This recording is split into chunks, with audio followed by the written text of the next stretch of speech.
જે બનાવ બન્યો એ મારા અંગત મિત્ર છે, એમનું નામ છે અમરદીપસિંહ પરમાર અને અનિરુદ્ધસિંહ પરમાર.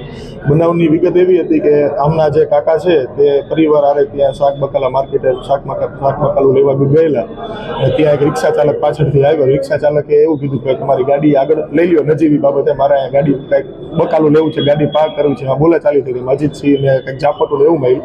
અજીતસિંહે ત્યારે પોલીસ સ્ટેશને ફોન કર્યો અને એમના ભત્રીજાને ફોન કર્યો. એમના ભત્રીજા આવ્યા. એટલી વારમાં જે રિક્ષા ચાલક હતો એના દીકરો ને એમના મોટા ભાઈ સમથિંગ 4-5 જણા આવ્યા અને તેમને અનિરુદ્ધસિંહને પાછળના ભાગે છરી મારી અને માથામાં કાંઈક લોખંડનો પાઇપ કે મૂઠ માર્યું છે. અમરદીપસિંહને અત્યારે પેટના ભાગે, છાતીના ભાગે 2 છરી લાગી છે અને તે બહુ 3 છરીના ઘા લાગ્યા છે અને ઇરવિન હોસ્પિટલમાં એમને દાખલ છે. નજીવી બાબતે આ વસ્તુ બની છે, પણ થોડી યોગ્ય ન કહેવાય કે ભાઈ આવડા રિક્ષા ચાલક આવી રીતે થોડા દિવસે છરી લઈને ફરે ને એ બધું આવી રીતના છે મેટર રાખી.